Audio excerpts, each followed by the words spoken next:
Greetings, everybody.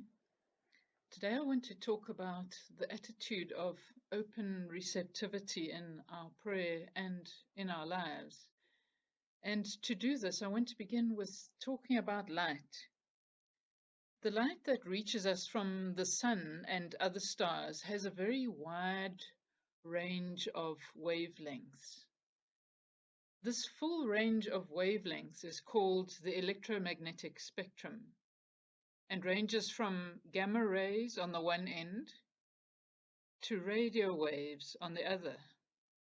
This diagram illustrates this range of waves with gamma rays on the right and radio waves on the left. As you can see in this diagram, gamma waves have very short wavelengths with high energy and frequency, which makes them very dangerous to human health. Fortunately, our atmosphere protects us from these rays from the sun. The rays with longer wavelengths, from ultraviolet light onwards, can get through the atmosphere, although we are protected to some extent from ultraviolet rays. What you notice in this diagram is our eyes can only detect a very narrow range of wavelengths, which is called the visible light spectrum. This is a tiny fraction of the full electromagnetic spectrum. In this diagram, the small range is blown up to show the full color spectrum, but actually it's a very small fraction of the whole electromagnetic spectrum. Our eyes cannot detect the wavelengths outside this narrow range, but that does not mean that these are not present. You can be in a totally dark room and still be in the presence of light. Your eyes just don't know it. This is especially true for the longer wavelength radio waves that can easily bend and weave and find their way about the place. These are around us all the time. And these are used in the signals of our radios, televisions, cell phones, and so on. I find this a very helpful analogy for the presence of God, Spirit. Just because we can't see or hear God physically does not mean that God is not present all the time. But relying on our usual modes of detection fail us, even at a deeper sensing level.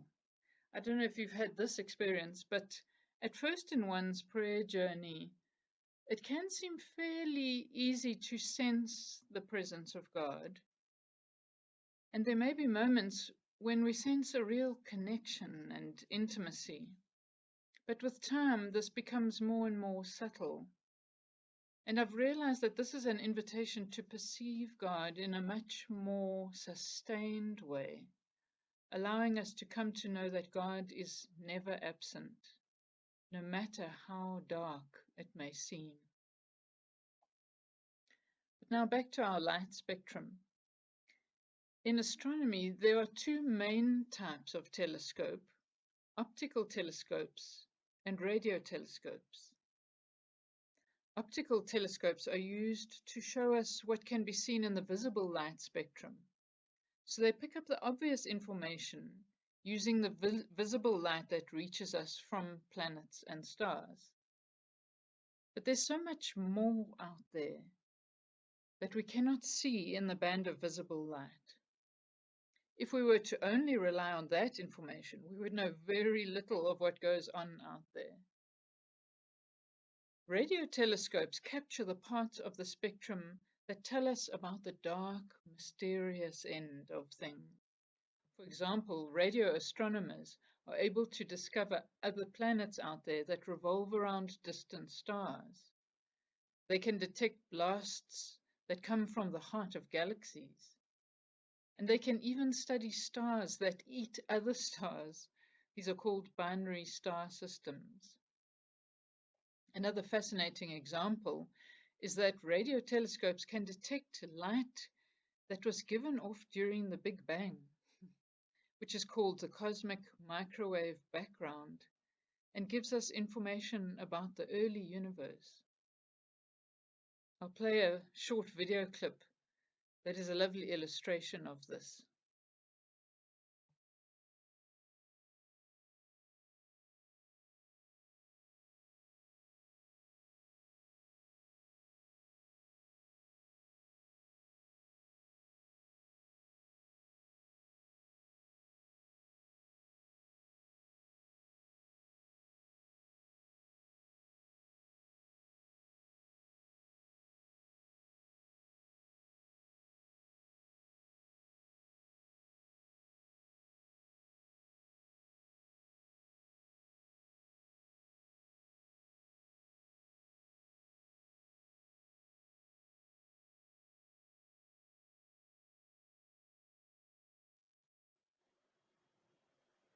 I won't go any deeper into this, that's a topic for another day.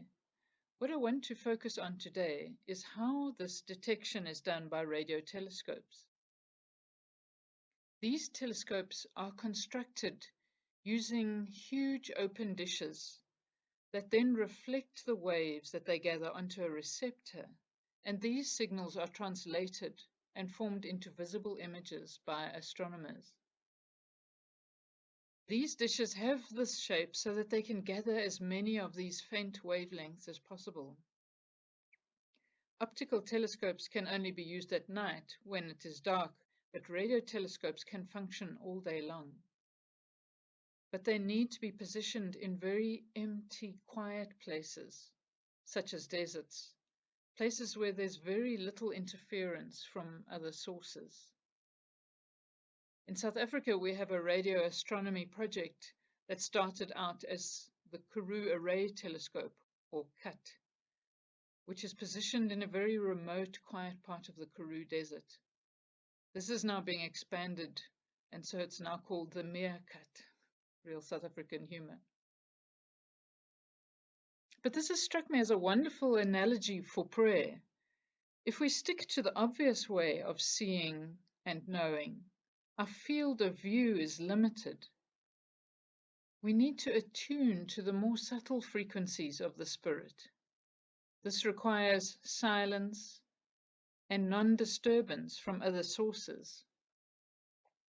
We also need to be wide open and receptive so that we can attune to the more subtle but never absent stirrings of the Spirit of God and develop a felt sense of this presence.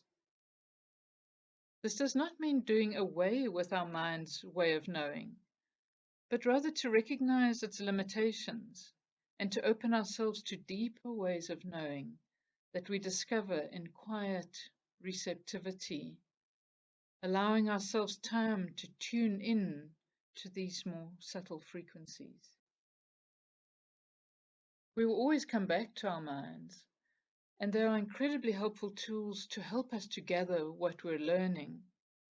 But the wonderful invitation for us is to come to know God for who God is and who we are in this much more vast realm of knowing and being.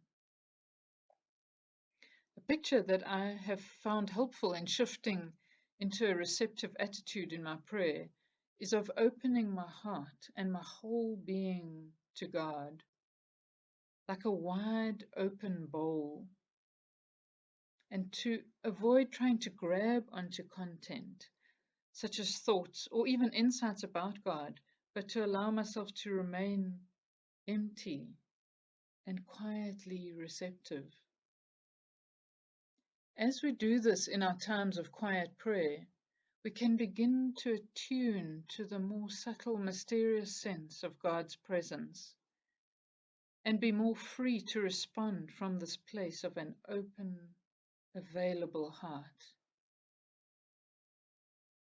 This is an attunement of being, not a gathering of knowledge as we ordinarily know it. We're not listening for content as much as listening in silence to silence. which Father Thomas Keating describes as God's first language.